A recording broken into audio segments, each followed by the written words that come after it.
Allez, salut chers amis, nous démarrons notre live de ce jour.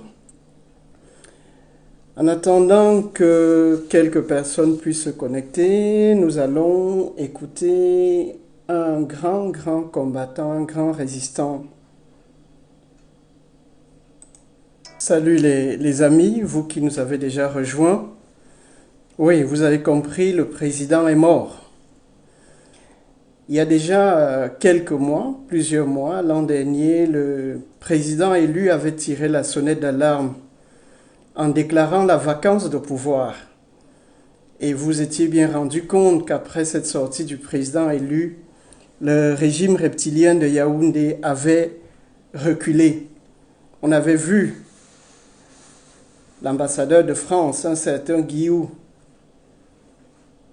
qui quelque part officiait presque comme président de la République. On avait vu tout cela.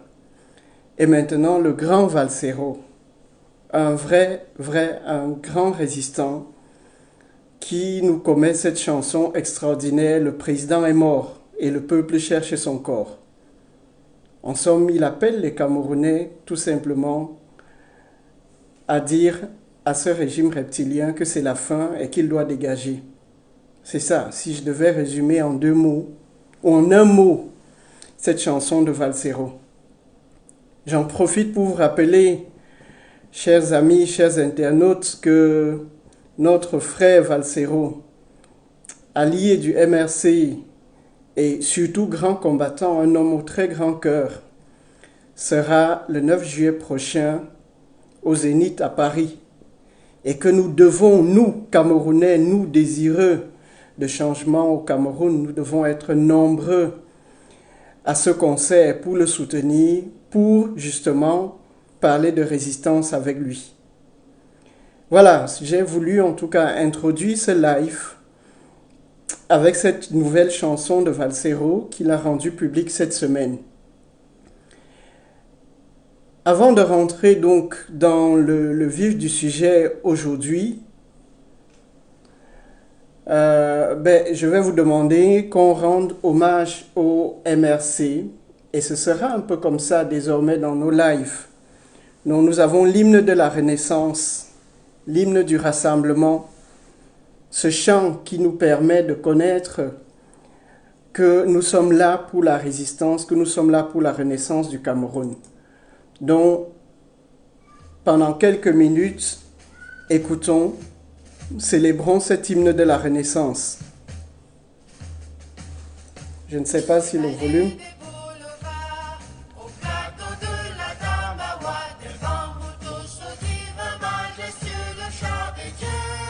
Écoute cet air qui gronde, son espérance profonde, c'est le souffle de la renaissance du Cameroun. Les sources de Nanga, Les torrents de la Sanaga, les ravines de Seigneurie, par les flots du Vouri, ces flots de réjouissance, c'est la nouvelle naissance, c'est le souffle de la renaissance du Cameroun.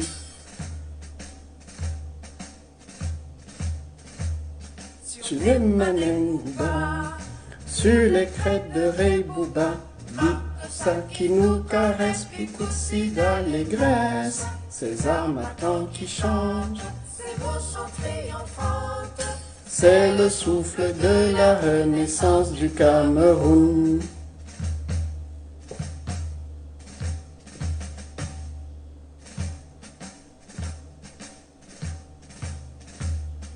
Gloire à Mangabé, gloire à Ruben Mouniobe, Wandje Moumie Mouna Foncha Afana Paul Samba, lumière de la nation, éclaire nos cœurs de lion, c'est le souffle de la renaissance du Cameroun. de toute série à Batouri, De Bakassi à qui aussi, unis par le précieux ruban des noces de Fumban. Tout amour, la nuit précède le jour, sur les sillons de la renaissance du Cameroun.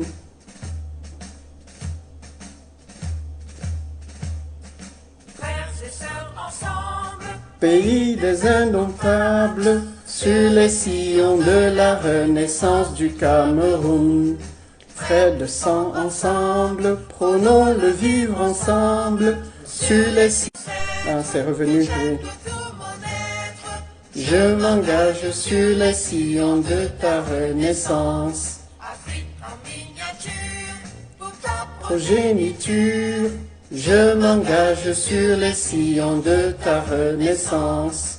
sur les sillons De la renaissance du Cameroun, je m'engage sur les sillons de ta renaissance. Voilà, chers amis, chers internautes, merci encore à vous d'être là, ici dans ce direct, sur la page du MRC Belux, la fédération départementale du MRC pour le Belgique et le Luxembourg. Je suis Foku Kingé, le secrétaire de la fédération départementale. Ce live est un troisième d'une série consacrée à la question du système électoral, la question de la modification consensuelle du système électoral au Cameroun. Pour rappel, le 1er mars de cette année, le président élu a lancé un appel dans sa démarche d'homme d'État, d'homme de compromis, un appel à toute la société camerounaise pour qu'ensemble on réfléchisse à un ensemble de propositions qu'on devrait mettre sur la table pour la refonte du système électoral au Cameroun. Vous êtes sans ignorer que notre credo, le credo du président élu, le credo du MRC, c'est le changement dans la paix et par les urnes au Cameroun. Et donc, de manière systématique, de manière inlassable, depuis la création du MRC, depuis sa participation avant et depuis sa participation aux premières élections en 2013, élections législatives et municipales, le MRC a toujours demandé une modification consensuelle du système électoral. Et donc, en cela, on n'a pas changé. Le régime reptilien continue à être sourd, mais tout récemment, on a vu que Elekam, quelque part, lançait un appel aux conseillers régionaux pour faire des propositions pour une modification du système électoral, ce qui est inacceptable parce que ce n'est pas le rôle d'Elekam. C'est ainsi donc que le président élu a appelé toute la société camerounaise à participer, à venir autour de lui pour qu'ensemble, ils rédigent des propositions. Donc, le premier live, c'était cette présentation de cette démarche, la présentation de cette démarche très citoyenne du président élu.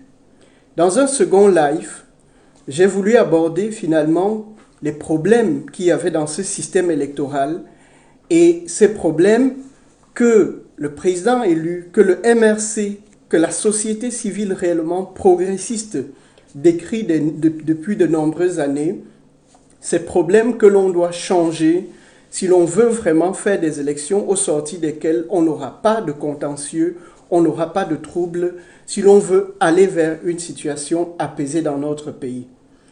Et j'ai fait la présentation de ces différents problèmes, non pas en reprenant des éléments produits uniquement par le MRC, mais sur base d'un rapport de Transparency International à la suite des élections d'octobre 2011, de l'élection présidentielle d'octobre 2011 au Cameroun.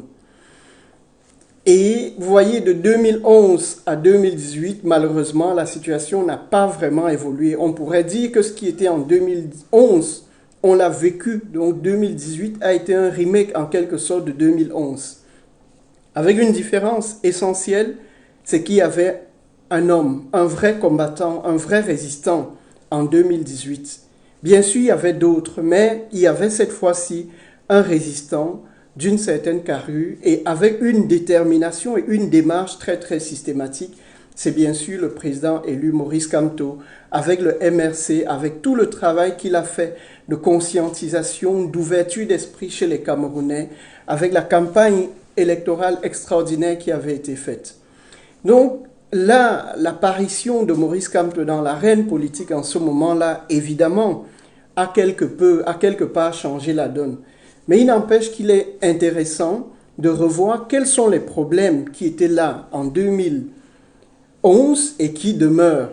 Et je vais malgré tout ici, avant que l'on ne rentre dans le thème véritable de ce jour, juste lister assez rapidement les principales constatations qui ont été faites par Transparency International Cameroun à cette époque-là.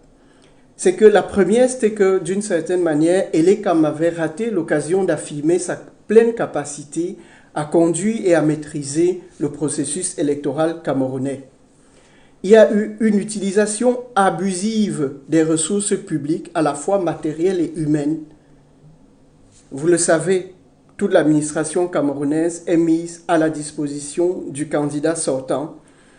Le parti État, le RDPC, qui se confond clairement à l'État du Cameroun, dans le cadre d'élections présidentielles, bien sûr, utilise toute la machine de l'État à son avantage pour lui rendre service. Et ça, c'est un très gros problème. Donc, la confusion entre les activités du président de la République et celles du candidat président, entre ses activités officielles et celles du candidat. La couverture inégale et totalement inéquitable des campagnes par les médias. Le Conseil national de la communication qui s'est avéré inopérant et totalement aphone. Donc, cet organe qui devait normalement sanctionner les médias si ceux-ci ne respectaient pas une équité, si celle-ci ne donnait pas à chaque parti politique un accès équitable aux médias. Malheureusement, cet organe, qui est le Conseil national de la communication, n'a rien dit. Les urnes carrées transmises par Elekam par le MINAT étaient quasiment défectueuses, ne portaient pas de scellé. Il y a eu à de nombreux endroits un démarrage très tardif des opérations de vote. Le non-affichage des listes électorales devant certains bureaux de vote et la présence dans les bureaux de vote de représentants de l'administration qui se substituaient même carrément aux membres des bureaux de vote, donc au président des bureaux de vote. Voyez tout ce mélange, cet amalgame qui est fait par cette administration. La maîtrise insuffisante des règles et des procédures par certains présidents de bureaux de vote, l'absence de moyens d'éclairage dans les bureaux de vote. Donc on citait notamment, que ce soit à Douala ou à Yaoundé, le fait que les élections ont commencé tard et donc on se retrouve en pleine soirée quand il fait noir et il faut faire des dépouillements ou peut-être des gens doivent encore voter. Et les lampes tempêtes qui avaient été données par Elekam n'avaient juste pas de pétrole. Donc vous imaginez, si on a ça dans les grandes villes, qu'en est-il de l'arrière-pays? Il y a eu de nombreuses failles sur les listes électorales. Les électeurs inscrits détenteurs du récépissé ne parvenaient pas à avoir leur carte électeur. Il y a les cas d'achat de conscience de certains électeurs qui échangeaient leur carte d'électeur contre de l'argent, des personnes qu'on a retrouvées avec des multiples cartes. Mais surtout, au-delà de toutes ces irrégularités, c'est le faible taux de participation d'environ 30%. Donc, vraiment, très très faible taux de participation. C'est même l'élément qui avait été relevé de plus important pour cette élection-là. Alors qu'il n'y avait pas d'appel au boycott d'une quelconque manière que ce soit, en tout cas pas un appel vraiment massif, les principaux acteurs sur la scène politique camerounaise participaient effectivement à cette élection de 2011. Donc voilà un peu résumé rapidement, bien sûr, des problèmes, certains des problèmes qu'on peut avoir avec le code ou disons le système électoral camerounais. Aujourd'hui, je fais ce live qui est donc le troisième de la série, mais aussi le dernier qui porte principalement sur cette question du système électoral, mais le dernier dans la foulée de l'appel du président élu. Parce que je crois qu'à mesure que je prépare ces lives, je me rends compte qu'il y a quand même beaucoup à dire et je n'hésiterai pas probablement à revenir plus tard avec d'autres lives sur des questions vraiment liées au système électoral. Par exemple, on pourrait prendre un peu de temps de lire le code électoral lui-même, de regarder certains aspects de ce code électoral. Donc, je ne vais pas rentrer dans ces détails pour l'instant, mais plus tard, on reviendra là-dessus. Mais entre-temps, on aura l'occasion de discuter d'autres sujets. Donc le live de ce jour, je disais, le troisième de la série, là je me suis intéressé, je voulais vous présenter, et je vais le faire, les propositions du MRC pour une refonte du système électoral. Mais avant de les présenter, je me suis dit qu'il serait intéressant de se demander finalement, on parle du code électoral, du système électoral. Parce que si vous vous rappelez, ceux qui suivent l'évolution de notre combat, pendant un certain temps, on parlait de modification du code électoral. Et maintenant, on parle de modification du système électoral. C'est quoi ce code électoral? C'est quoi ce système électoral? De nouveau, sans aller vraiment dans les détails, je vais vous donner quelques éléments, quelques grilles pour essayer de comprendre cela. Et on aura l'occasion par la suite d'aller peut-être de creuser beaucoup plus et de mieux comprendre vraiment tous les différents aspects. Alors, le système, trouver une définition du système électoral versus code électoral n'est pas aussi évidente que ça. Alors, ce que j'ai plutôt pris, c'est de faire un tour rapide de ce qu'est le code électoral, parce que lui, on trouve sa définition. Et le code électoral, mais c'est la loi qui est en vigueur et qui définit fondamentalement, qui donne le cadre dans lequel s'organisent les élections. Comment est-ce qu'on fait les élections? Qui organise ces élections? Comment est-ce qu'on y participe? Et au Cameroun, la loi qui est en vigueur, elle est disponible sur le site de Elecam. Vous allez sur ce site, vous téléchargez, vous avez tout le texte de loi. Le texte n'est pas si difficile à lire que ça, finalement. C'est la loi 2012-001 du 19 avril 2012, complétée par la loi du 21 décembre 2012, au terme de nombreuses revendications. Donc il y a d'abord eu la loi d'avril, et puis l'opposition s'est vraiment battue à revendiquer, et le régime a dû céder en apportant des modifications. En gros, cette loi fixe un ensemble de dispositions qui définissent le cadre pour toute élection au Cameroun, qu'il s'agisse d'élections présidentielles, d'élections législatives et municipales, et maintenant d'élections régionales. Donc, elle donne les dispositions spécifiques à l'organe chargé de l'organisation, de la gestion et de la supervision du processus électoral et référendaire, qui est Elecam. Les dispositions sont communes à l'élection présidentielle, à l'élection du président de la République, comme je vous l'ai dit, des députés, des conseillers municipaux et pour un référendum. Elle donne aussi des dispositions pour des élections à la suite de la vacance à la présidence de la République, qui est tout de même aussi une situation particulière. Elle donne des dispositions justement pour l'élection des sénateurs, pour l'élection des conseillers régionaux. Et aussi, elle donne des dispositions pour le vote des Camerounais établis ou résidant à l'étranger. Et enfin, on va trouver dans ce code électoral des dispositions relatives au financement des campagnes électorales et référendaires. Donc voilà, comme je vous ai dit, c'est ce cadre-là qu'on va retrouver dans le code électoral. Mais ce code électoral, à lui tout seul, ne suffit pas pour faire toutes les élections. Il y a d'autres éléments qui rentrent dans l'organisation des élections qui ne sont pas fixés directement par le code électoral. Et c'est tous ces autres éléments qu'on doit ramener, qui viennent s'ajouter au code électoral, qui forment ce qu'on va appeler le système électoral. Je vais vous prendre pour exemple, vous regardez dans le code électoral et on vous dit que le nombre de députés de chaque circonscription électorale n'est pas fixé. Il n'est pas fixé par le code électoral, mais plutôt par le président de la République, par un décret du président de la République. Et là, c'est l'article 50 alinéa 2 du code électoral qui nous le dit. Donc, vous voyez un aspect extrêmement important que celui-là. D'ailleurs, vous avez vu, ou vous voyez de temps en temps circuler sur Internet, des messages où les gens s'étonnent en se demandant mais comment se fait-il que peut-être dans le littoral on ait moins de députés que dans le sud qui est manifestement bien moins peuplé. Donc il y a là un problème sur le découpage, sur la distribution, la répartition des mandats pour des députés. et c'est une prérogative du président de la République. Donc, du coup, le code électoral ne fixe pas ça. C'est quelque chose qui est sorti, qui est mis sur le côté. Donc, c'est pas juste que ce soit le président de la République tout seul, d'une certaine manière, qui décide de ça.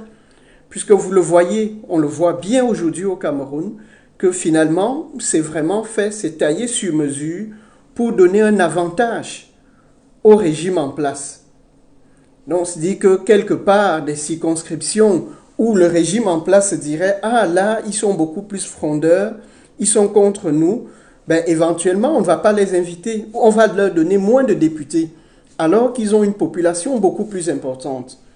Donc, voilà un élément, typiquement, qui n'est pas, disais-je, dans le code électoral, mais pourtant contribue au système électoral. Je vous ai parlé tantôt du Conseil national de la communication, dont le décret de création, ce Conseil national de la communication, a un site internet, un beau site. Et il y a toute une série de liens vers des documents. Donc, pendant que je préparais ceci, j'ai regardé sur leur site pour trouver justement le document, le décret portant création de ce conseil, pour lire et comprendre un peu quelles sont ses missions. Parce que ce conseil est cité à plusieurs reprises par Transparency International dans son rapport. Eh bien, sur le site, vous cliquez et les documents, il n'y a rien au bout. J'ai dû fouiller encore un peu ailleurs pour trouver ces documents, ce qui est tout de même dommage pour un tel organe dont l'objectif, c'est justement la régulation des médias. C'est cet organe qui va donner des accréditations et toute une série d'informations pour les médias. Sur son site, on voit d'ailleurs un document qui est le code déontologique pour les journalistes.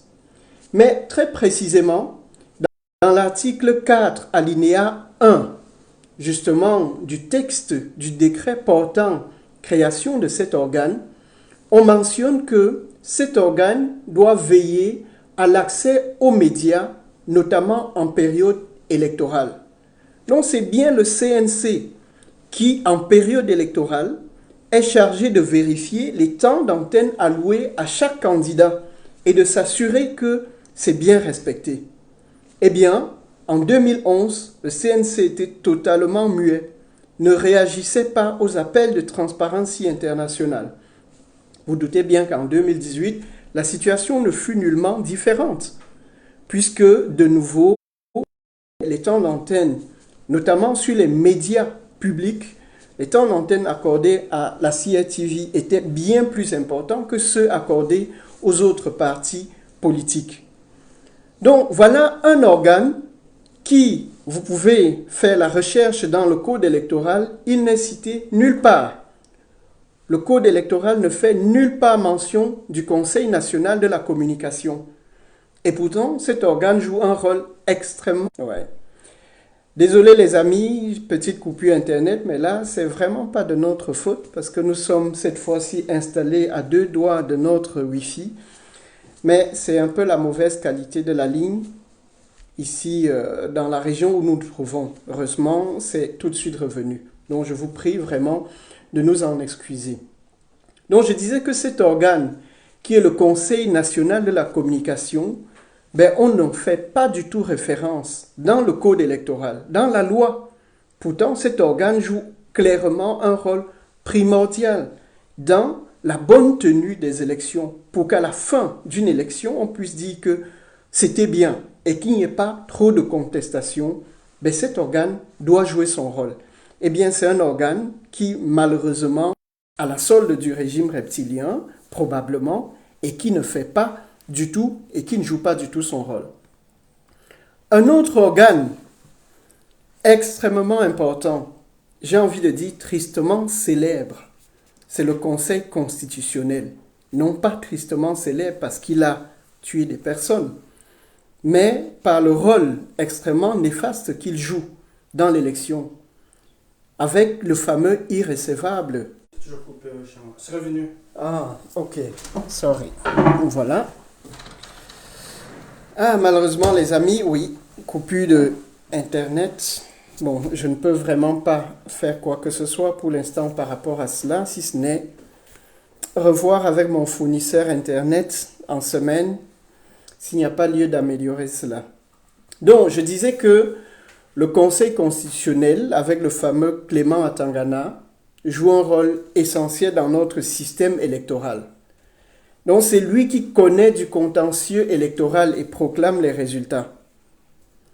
Le Code électoral dit en de nombreux points ce que le Conseil constitutionnel doit faire dans le cadre d'une élection. Mais ce code électoral ne contient aucune disposition directement relative au Conseil constitutionnel en lui-même. Et en fait, c'est tout à fait normal.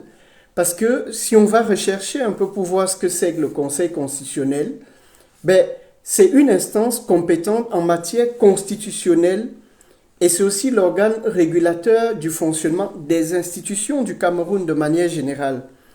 Et donc sa compétence ne s'arrête pas seulement à la régulation des élections.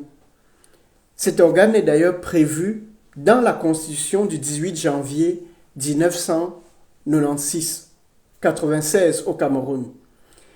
Et la composition de cet organe de 11 membres est, hélas, une prérogative du président de la République, ce qui est inacceptable.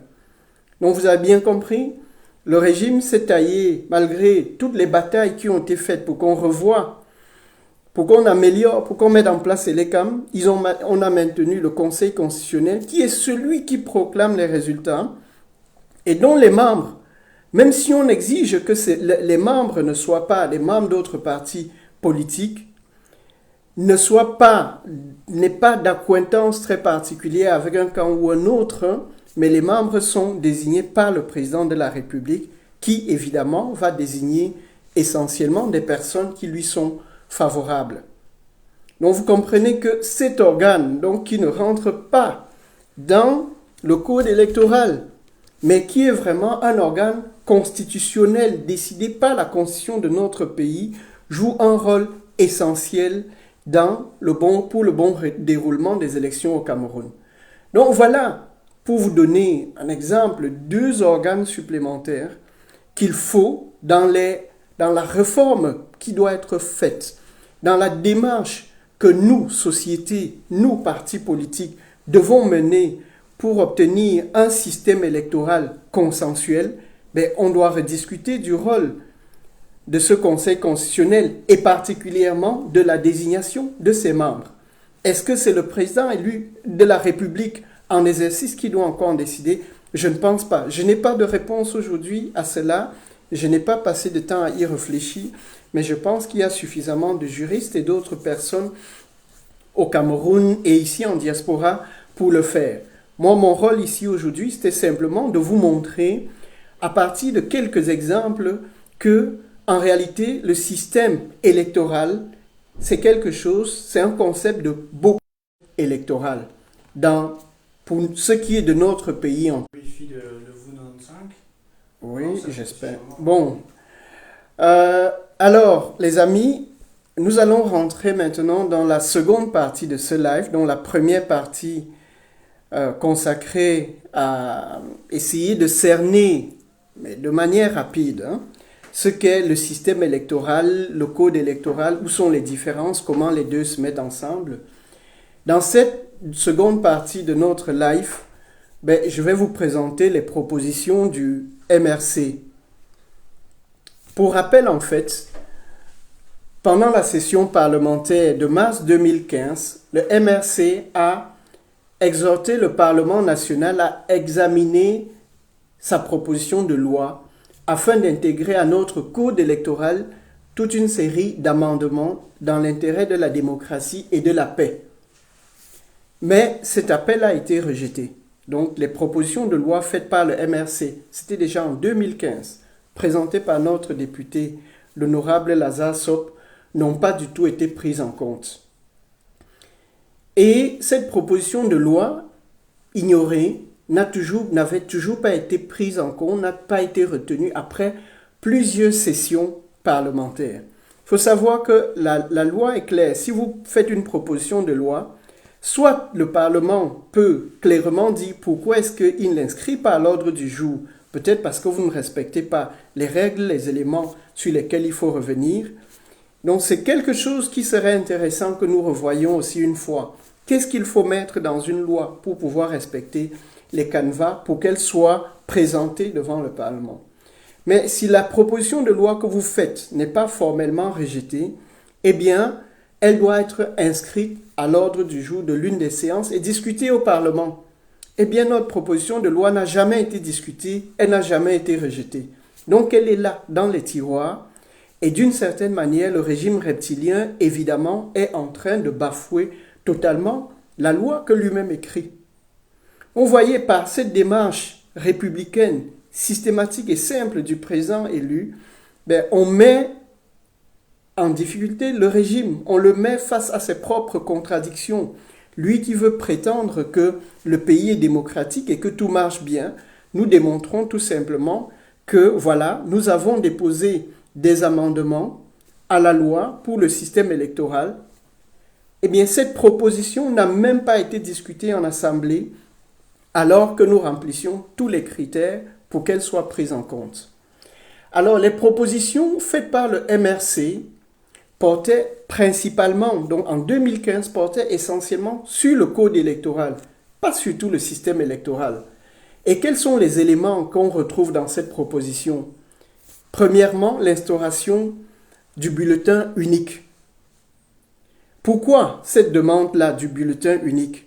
Vous avez bien compris qu'au Cameroun, la multiplicité des bulletins, le fait que chaque candidat ou chaque parti a son bulletin, est un stratagème, est un système qui est mis en place par le régime reptilien pour en fait ensuite aller corrompre les gens. Donc dans les localités, je vous ai parlé l'autre jour de ce mécanisme de la grossiste à l'extrême nord qui en fait envoie des gens voter et qui est ces dames qui sont à l'extérieur et qui attendent quand les gens sortent des bureaux de vote pour leur donner 2000 francs s'ils viennent avec les bulletins des autres candidats.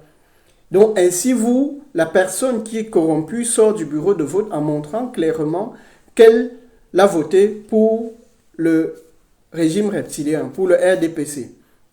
Alors que si on a un bulletin unique sur lequel la personne va cocher, comme c'est le cas pour nous ici en Belgique, et je pense dans pas mal d'autres pays ici en Europe, eh bien la personne, même si vous l'avez corrompue, soit elle vote et donc elle vote pour vous ou pour quelqu'un d'autre, mais là vous ne le saurez jamais, soit elle ne vote pas, auquel cas effectivement elle aurait peut-être son bulletin quand elle ressort.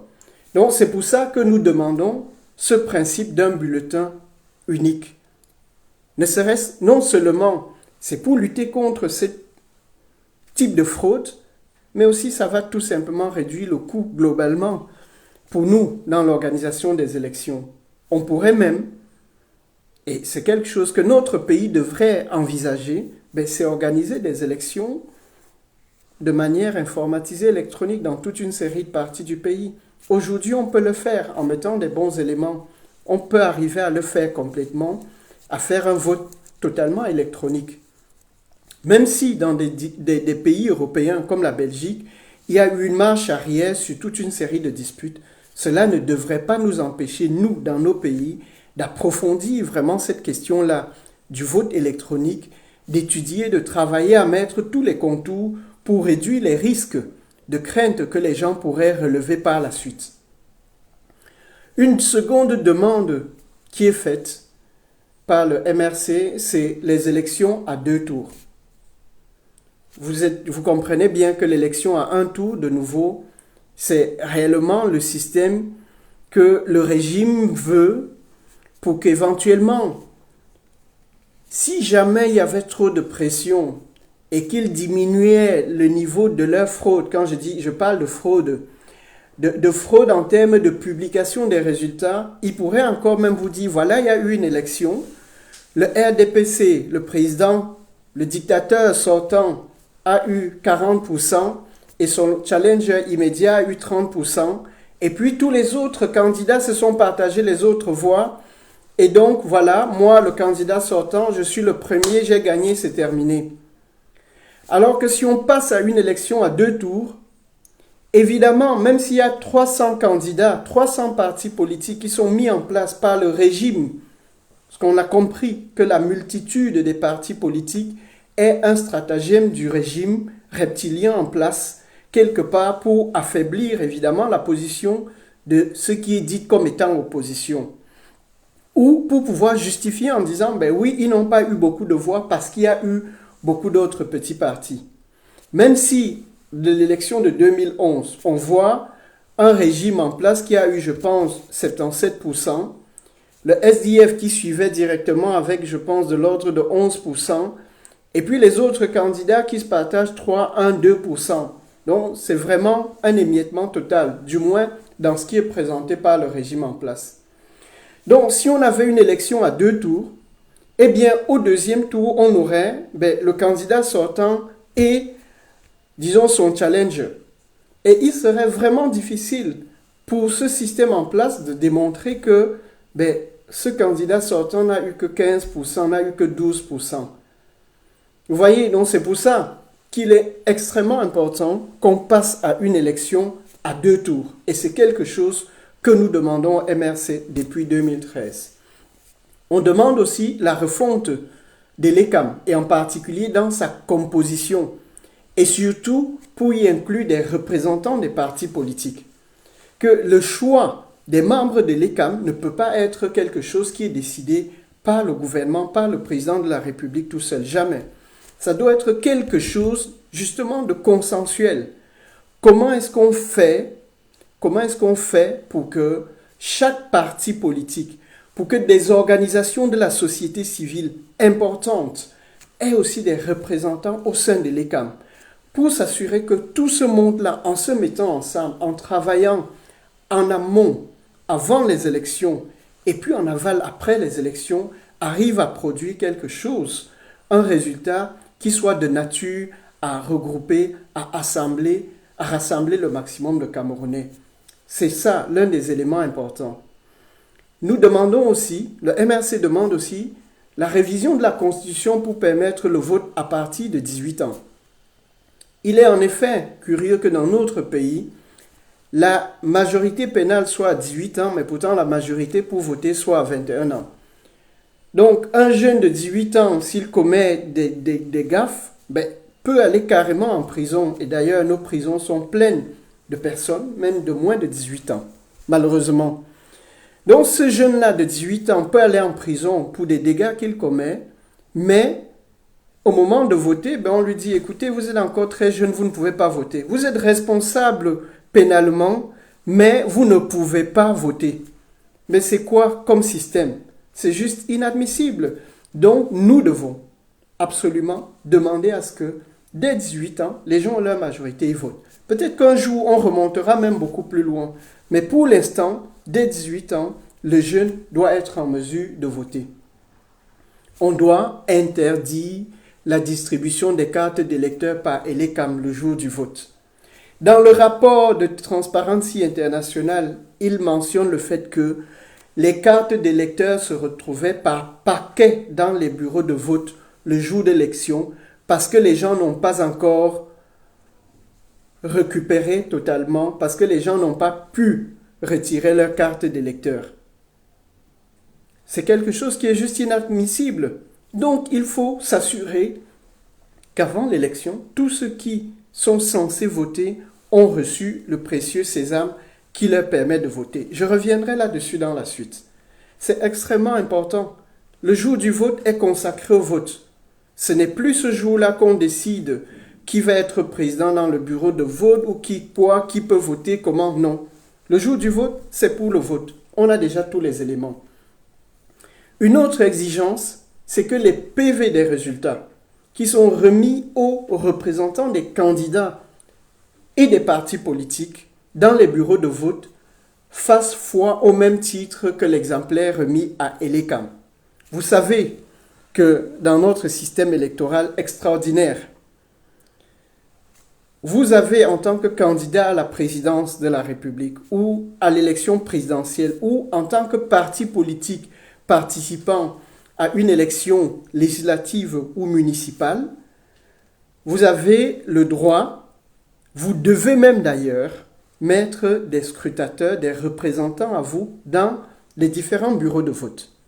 À l'issue du vote, il y a un procès verbal qui est établi qui dit évidemment combien de voix a reçu chaque candidat.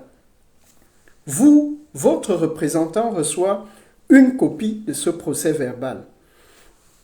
Et l'ECAM reçoit aussi une autre copie de ce procès verbal. Puis, l'ECAM va aller, les différentes commissions régionales, départementales vont se réunir, consolider les résultats, ainsi de suite.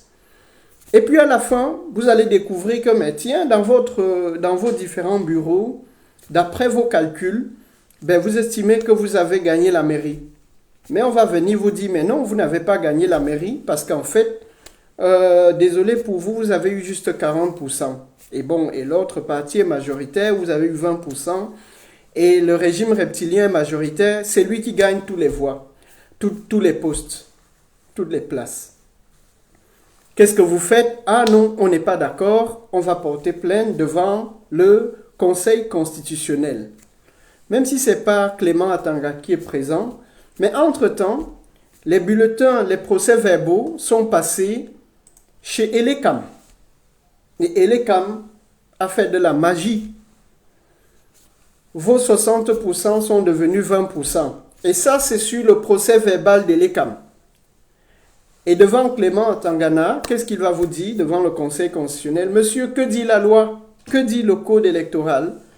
Seul le procès verbal d'Elecam fait foi. Donc on va présenter celui-là et vous dire, bon, on est désolé pour vous, mais vous auriez dû vous débrouiller pour être sûr que vous avez gagné et que ce soit écrit par Elecam. Mais oui, on avait fait le truc ensemble, c'était voté, c'était signé, c'est nous qui avions gagné. Mais les amis, c'est la loi.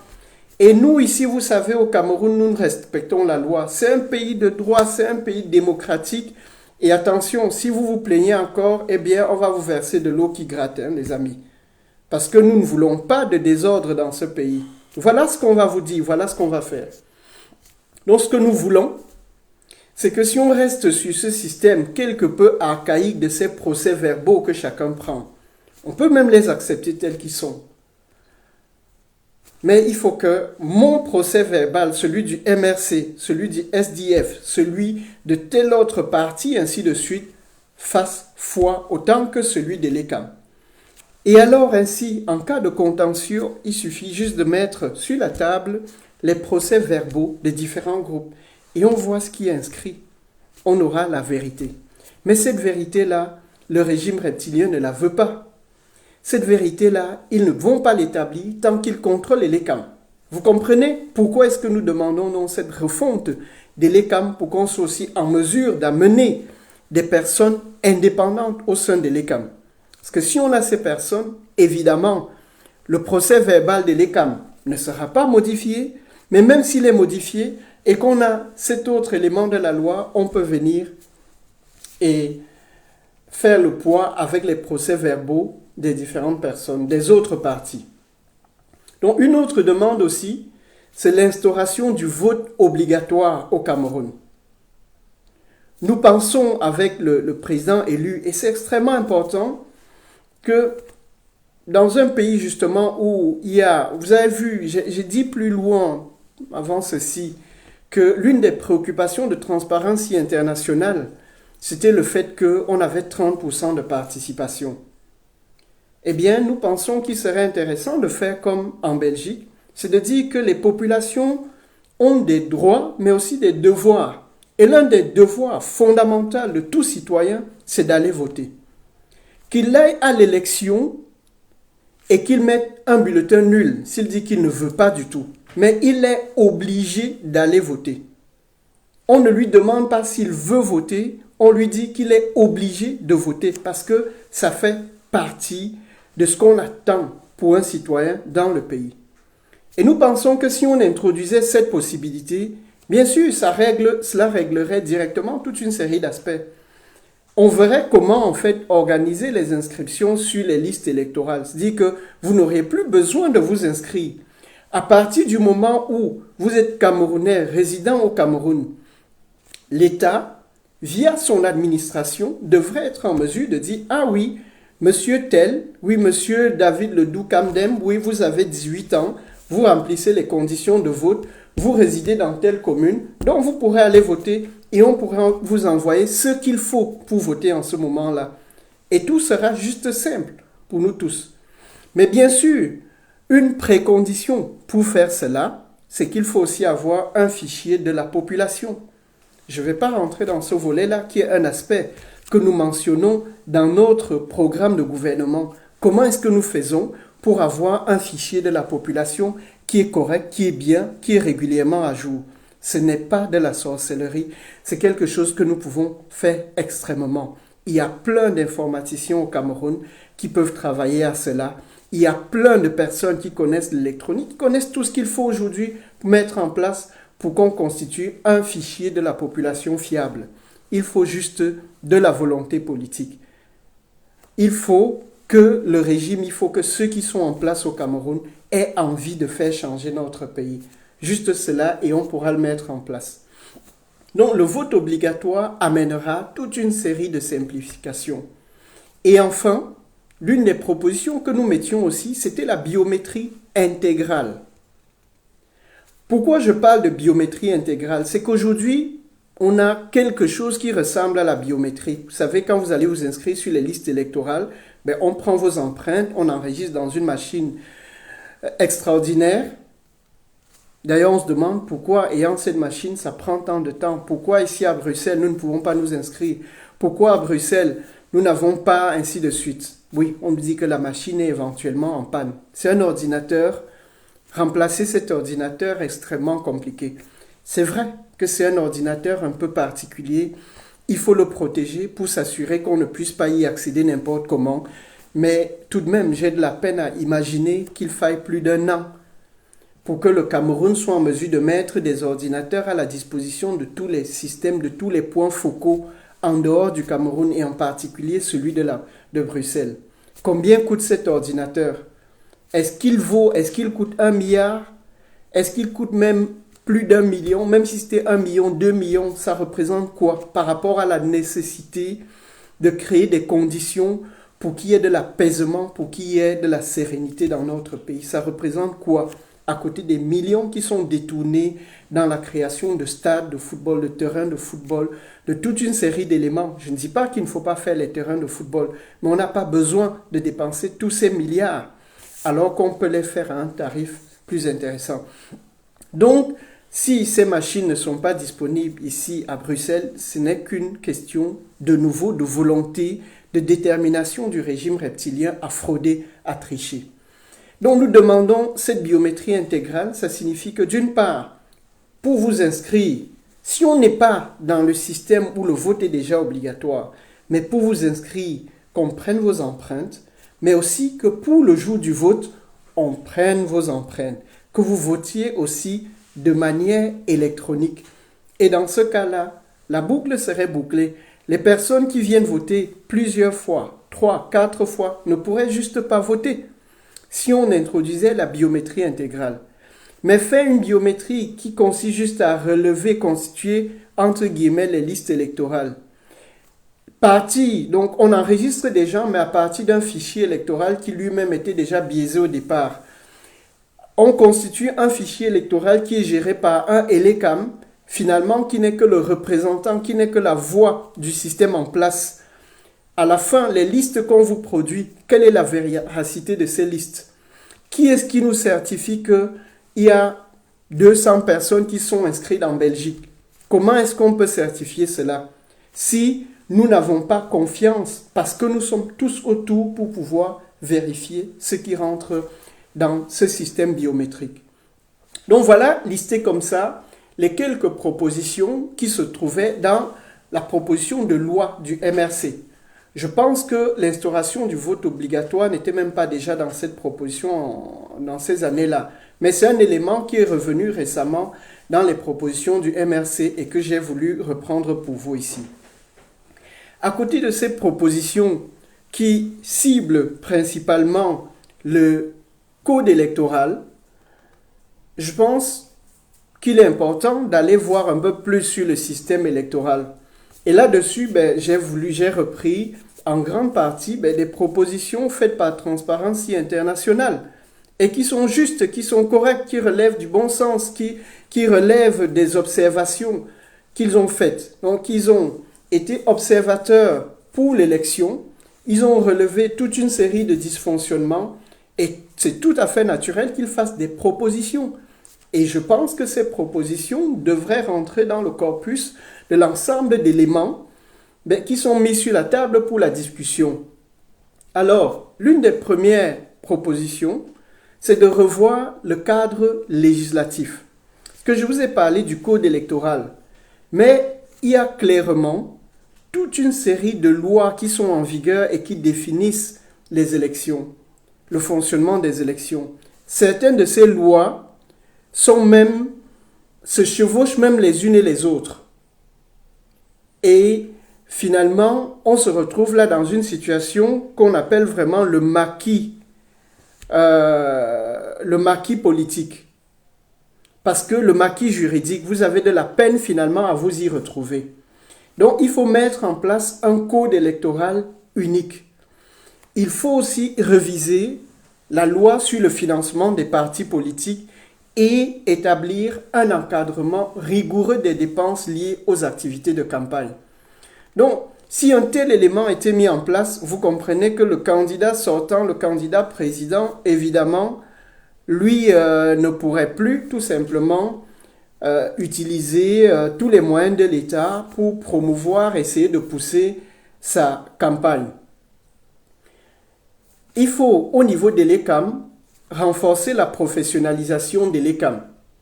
Il faut s'assurer que l'ECAM dispose de moyens efficaces pour remplir pleinement ses missions. Je vous ai cité ici là le cas de l'AMBACAM, l'ambassade du Cameroun à Bruxelles, où aujourd'hui, les compatriotes, les Camerounais ne peuvent pas s'inscrire sur les listes électorales au prétexte que l'ordinateur de l'ECAM ne fonctionne pas bien.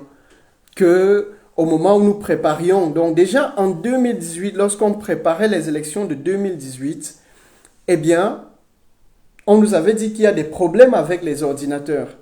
Nous sommes en 2021, ça fera bientôt 3 ans. On n'a pas réparé ces ordinateurs. Donc, il faut absolument que dans la mise en place du nouveau système électoral, soit prise en compte, qu'on mette un élément qui est primordial, c'est que l'État doit donner à l'ECAM tous les moyens pour mener à bien les missions qui lui sont attribuées. Donc, l'État doit mettre les moyens financiers pour la professionnalisation de l'ECAM, pour la formation du personnel de l'ECAM et pour contrôler tout le travail que l'ECAM doit faire de sensibilisation, ainsi de suite. C'est extrêmement important. Alors, l'autre aspect, c'est celui de l'inscription sur les listes électorales. Si on oublie la question éventuellement de dire qu'on a le vote biométrique, ou même qu'on n'a pas biométrique, mais qu'on a l'élection, le vote est obligatoire pour tout le monde, et qu'on reste dans ce système où il faut s'inscrire, une première des choses à faire, c'est la refonte du fichier électoral.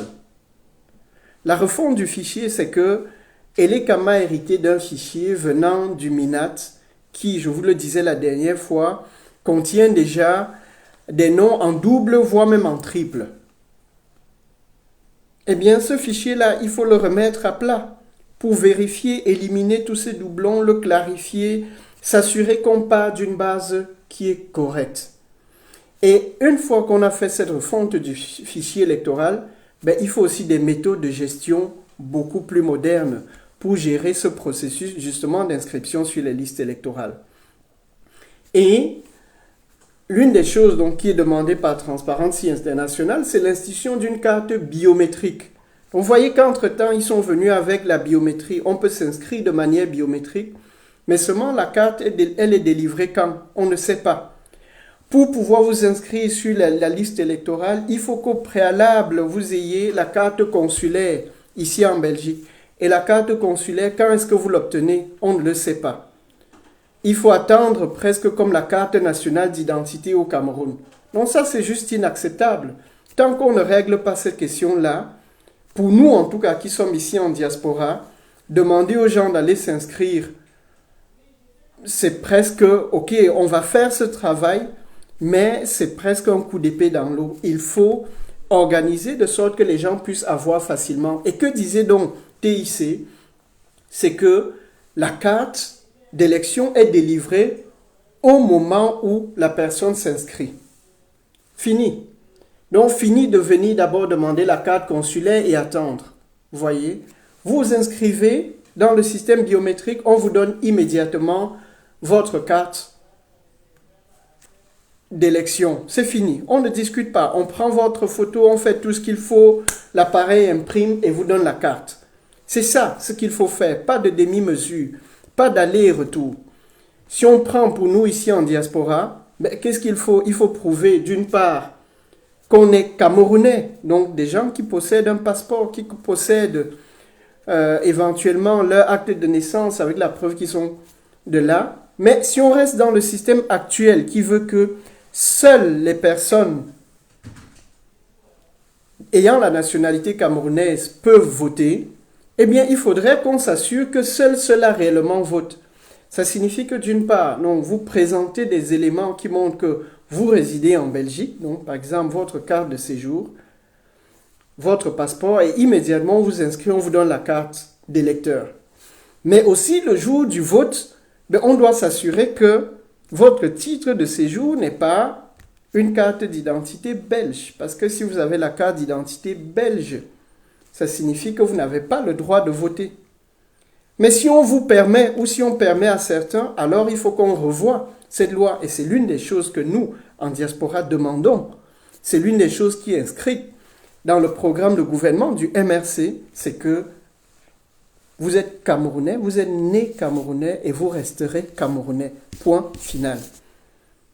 Si vous êtes né Camerounais, vous remplissez les conditions à votre naissance pour avoir la nationalité camerounaise et donc vous êtes Camerounais, eh bien on ne vous retirera pas cette nationalité parce que vous avez pris la nationalité d'un autre pays. Et donc dans ces conditions, vous aurez le droit de voter aux élections camerounaises. Point final. Donc, si cette loi-là, tant qu'elle n'est pas passée, nous qui avons pris nationalité étrangère, nous n'avons pas le droit de voter. Mais alors, il faut que tous ceux qui sont étrangers ne puissent pas voter. Et que le jour des élections, on contrôle votre carte nationale, non pas simplement votre carte d'électeur, parce que si vous avez acquis votre carte d'électeur il y a des années et qu'entre-temps vous avez pris la nationalité belge ou étrangère, vous n'avez plus le droit de voter. C'est la loi que nous devons tous respecter.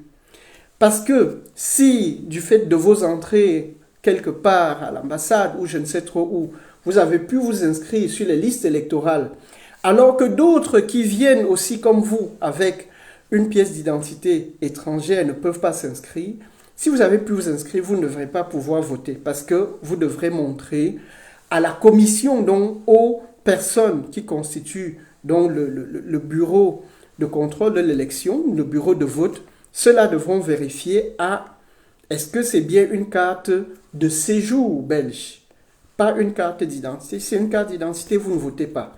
C'est le genre de choses qu'on doit mettre en place de manière très claire et nette parce que c'est flou encore ici aujourd'hui. Et lors de la dernière élection, nous n'avons pas pu obtenir qu'on vérifie justement ce document. On se limitait à vérifier si vous avez simplement une carte d'électeur. Alors qu'il faut et la carte d'électeur et votre titre de séjour qui prouve que vous n'êtes plus, que vous êtes toujours Camerounais. Et donc, il faut un toilettage très rigoureux et approfondi du fichier électoral et qui doit être, donc, je vous l'ai dit, apuré de tous les doublons. Et enfin, il y a une application qui a été mise à la disposition de l'ECAM par le PNUD en mai 2010. Et d'ailleurs, dans le rapport de TIC en 2011, il s'étonne de ce que finalement on se soit retrouvé avec des listes qui sont encore pleines de doublons et de triplons. Alors que le logiciel qui a été mis à leur disposition et qui était développé au Cameroun par un cabinet camerounais, mais sur financement du PNUD, est un logiciel qui garantit qu'on ne peut pas avoir de doublons. C'est un logiciel qui est totalement fiable. Mais pourquoi est-ce que l'ECAM n'a pas utilisé ce logiciel? Question que pose TIC dans son rapport. Est-ce que c'est parce qu'ils n'ont pas confiance dans le logiciel? Qu'est-ce qui s'est passé? Eh bien, nous demandons justement que ce logiciel soit utilisé, soit mis à jour pour tenir compte des modifications que nous ferons dans le système électoral qui va être mis en place pour que ce logiciel permette de gérer. Vous imaginez, c'est relativement simple via un tel outil. C'est que vous inscrivez à Bruxelles et immédiatement l'information est transférée vers ce système centralisé qui serait quelque part à Yaoundé. Ici, je marque le nom, mais ne clique pas sur le bouton ici. Oui, mais le nom... Ah oui, ok. Voilà, donc, je disais avant d'être coupé que la question, si ce système central est mis en place, vous inscrivez, l'information est directement présente. Via ce système, vous pouvez consulter en ligne, voir où est-ce que vous êtes inscrit, vers quel bureau de vote vous devez aller. À travers le même système, on peut vous envoyer un SMS pour vous dire que voilà, vous devez aller voter dans tel autre bureau de vote. C'est tellement facile à faire aujourd'hui. Au lieu d'envoyer 300 000 SMS juste pour faire la campagne du candidat président sortant, on peut utiliser ce système-là pour amener les Camerounais à aller voter au lieu d'aller faire la file, à se battre dans toute la ville pour trouver le lieu, le bureau de vote dans lequel ils doivent voter. Alors, donc, voilà pour ce qui est des améliorations qu'on pourrait apporter au niveau de l'ECAM. Alors, la campagne électorale et la sensibilisation. Il faut, au Cameroun, qu'on élabore un véritable programme d'éducation civique de long terme pour amener le peuple à s'intéresser véritablement aux élections et à participer effectivement à la campagne électorale. Il faut dire qu'en 2011, TIC notait que la campagne avait été totalement terne. Les gens ne s'y étaient pas du tout intéressés. En 2018, la situation a été différente. Les Camerounais se sont intéressés parce qu'il y a eu des acteurs et particulièrement le président élu par une campagne extraordinaire, par une sensibilisation très forte. Mais seulement les gens se sont intéressés à la campagne, mais ne s'étaient pas inscrits sur les listes électorales. Et nous voyons encore aujourd'hui que malgré tout, après cette élection, parce qu'il y a eu le hold-up, parce qu'il y a eu les législatives qui sont passées, les gens quelque part se disent, bon, au fond, ça sert à quoi d'aller s'inscrire sur les listes électorales? Donc même si demain on modifie le système électoral, il y a un travail important à faire de nouveau de sensibilisation pour amener les gens à s'intéresser à la chose politique, à faire leur devoir véritablement. Et la sensibilisation ne doit pas se limiter aux grandes villes, doit aller à Yaoundé, elle doit aller dans l'ensemble du pays. Et aussi ici en diaspora, où nous devons sensibiliser, comme nous essayons de faire, mais que nous continuons, nous devons le faire constamment, sensibiliser les étudiants, sensibiliser les travailleurs, sensibiliser tous ceux qui sont encore en mesure d'aller voter. Mais de manière générale, c'est le travail que, je dis nous, comme parti politique, le MRC, nous faisons, mais qu'aussi tous nos amis, quand je parle de nos amis, c'est ici, tous ceux qui dans la diaspora, même aussi au Cameroun, veulent réellement le changement au Cameroun. Donc, tous ensemble, nous travaillons à cette sensibilisation-là de notre population. Mais le travail devrait être beaucoup plus profond et ne devra pas se limiter simplement à ce que nous faisons dans les médias.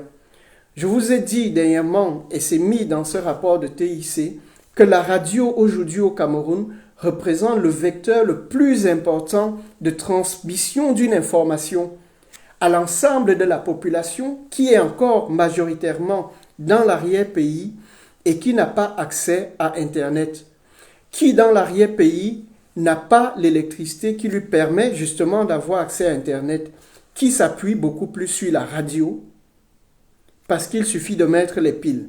Et cette radio est contrôlée par la CRTV et donc par le régime reptilien en place. Donc si on veut éduquer les populations, il faut à travers cette radio, bien sûr que nous amènerons graduellement l'électricité à tout le monde, mais même si nous étions au pouvoir, cela ne se ferait pas en un claquement de doigts, cela ne se ferait pas en un seul jour. Il faudrait un peu plus de temps pour y arriver. Et donc, il faut aussi mettre en place des mécanismes très très stricts pour le contrôle et la séparation entre les activités du président de la République et du candidat à l'élection présidentielle.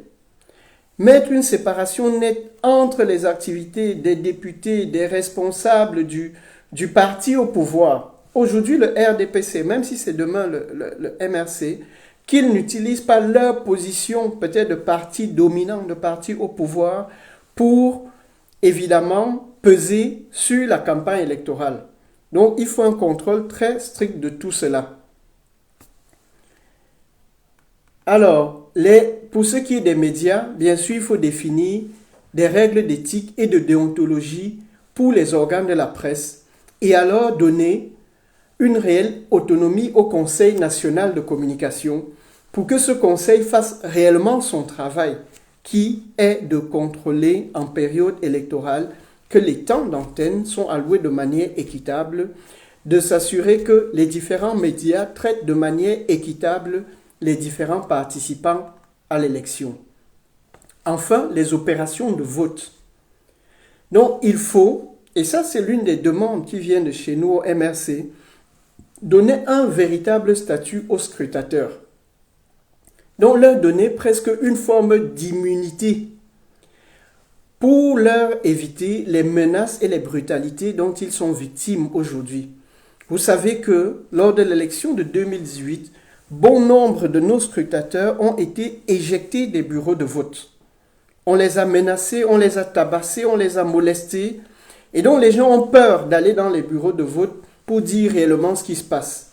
Eh bien, l'une des choses que l'État doit faire, c'est garantir à ces personnes que rien ne leur arrivera, qu'elles ont presque une forme d'immunité.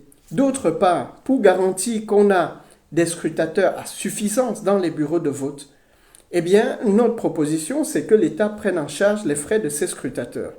Parce que ce qui se passe aujourd'hui, c'est que le système de régime en place, le pouvoir sortant, qui s'accapare évidemment des moyens de l'État, est en mesure de donner, vous savez, quand vous allez dans le bureau de vote, vous y restez toute la journée. Et donc, qu'est-ce que le régime en place va faire? C'est donner une belle enveloppe à ses scrutateurs. Et les vôtres sont là, ils n'ont pas grand-chose. Il faut vous rendre compte que donner des moyens à des scrutateurs dans tous les bureaux de vote du Cameroun, c'est juste énorme. C'est presque des milliards qu'il faut. C'est beaucoup de millions de francs qu'il faut dégager pour cela. Et donc, nous estimons que c'est quelque chose qui doit être pris en charge par l'État. Que l'État garantisse à chaque candidat d'avoir ses représentants dans les différents bureaux de vote. Alors, si on ne veut pas mettre des représentants peut-être de chacun dans tous les bureaux de vote, mais qu'on a un système relativement autonome et équitable qui nous permet, qui nous garantisse que dans ces bureaux de vote, les personnes qui suivent les opérations de vote sont totalement impartiaux et qu'ils travaillent pour tout le monde et pas simplement pour un candidat ou pour un autre. D'autre part, ce que l'on veut aussi, c'est la compilation des résultats qui doit se faire en totale transparence. Donc, après l'élection, dans les bureaux, ce qui est demandé, c'est la publication des résultats provisoires dans chaque arrondissement, décomposé par bureau de vote, qui doit être systématique et se fait immédiatement après le décompte des voix. Fait les décomptes dans les bureaux de vote, eh bien, on a le droit de les publier. On les ramène au niveau des départements, on consolide et puis on les publie. On n'attend pas 2 mois, 3 mois ou je ne sais combien de jours pour décider finalement de ce qu'on va fabriquer comme résultat. Voilà donc repris un peu un ensemble de propositions que l'on peut faire pour le nouveau système électoral. Donc voilà, je termine ici là cette présentation en vous rappelant que le président élu a lancé un appel pour que toute la société soit derrière lui pour proposer un nouveau système électoral. Voilà, moi j'ai lu des documents, il y a des éléments qui sortent. Je suis sûr que chacun de vous, chacun de son côté, peut certainement aussi lire des documents, peut certainement trouver des éléments et venir les proposer. Et après avoir donc discuté de cet appel du président, nous avons passé en revue les fraudes éventuelles qui se commettent lors d'élections, et cela à la lumière de cet excellent rapport de Transparency International. Et aujourd'hui, nous avons passé en revue un ensemble de propositions faites par le MRC, aussi par Transparency International, et quelques éléments que j'ai pu mettre modestement là-dedans, qui nous permettent d'avoir comme ça là une petite idée de ce qu'on peut faire. Je dis que ce n'est qu'un début, il y a encore beaucoup de travail à faire, mais je vous invite tous à contribuer, à participer à ce travail-là. Donc je vous remercie encore, vous qui êtes présents encore là à m'écouter. Je sais qu'il y a des lives de très grandes personnalités, dont de notre frère Franklin Yamsi, qui passe maintenant. Vous êtes sans doute, vous avez envie d'aller le suivre. Moi aussi, je vais sans doute le faire comme vous après. Mais je vous remercie en tout cas d'être resté ici là avec moi, d'aller jusqu'au bout, d'être allé avec moi jusqu'au bout de cet échange, même si c'est moi qui parle, mais je vous ai dit que je vous invite à pouvoir poser des questions, à revenir prochainement. Je remercie M. Tanankem Stéphane, mon fidèle technicien qui est toujours là. Je vous donne rendez-vous le dimanche prochain, le 4 avril, à 16 h. Et je vais à cette occasion-là initier une série d'autres lives qui, d'une certaine manière, revisiteront le programme de gouvernement du MRC. Mais non pas simplement en venant vous lire les éléments de ce programme, je le ferai peut-être parfois, mais en essayant finalement, à travers ce programme, de répondre à certaines questions qui se posent un peu dans notre société camerounaise. Et l'une des questions, celle que j'aborderai la semaine prochaine, c'est celle-ci. Est-ce qu'il suffit d'avoir des investisseurs au Cameroun pour que le Cameroun décolle? Est-ce qu'il suffit d'avoir des investisseurs au Cameroun pour que le pays décolle? Est-ce qu'il suffit que nous tous de la diaspora, nous allions investir au Cameroun pour que tout marche bien, pour que notre pays décolle aussi comme tous les autres? Donc, nous discuterons de cette question-là principalement la semaine prochaine. Je vous donnerai le cadre des éléments qui m'ont amené quelque part vers ce sujet-là.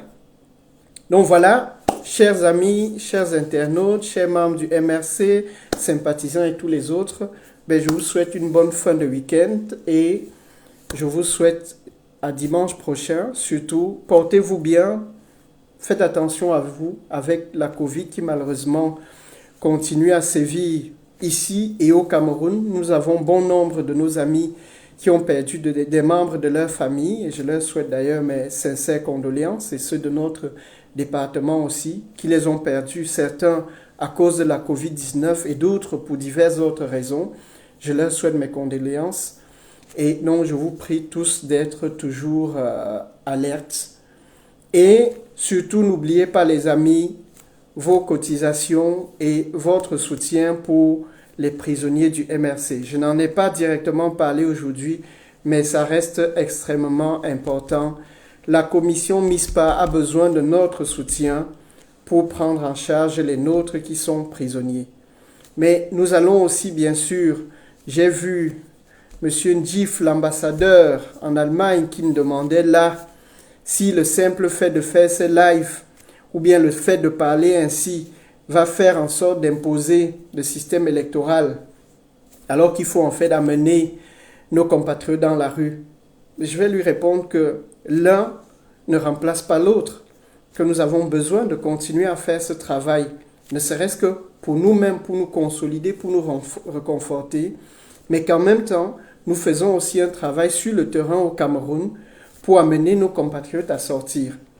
Nous faisons aussi un travail au niveau de la diaspora et ça rentre dans cet ensemble de choses que nous devons faire au niveau de la diaspora pour continuer à faire du lobbying auprès des organes internationaux. Parce que c'est ce travail dans tous les différents axes qui nous permettront demain d'obtenir ce que nous ciblons. Merci à vous, merci et à bientôt.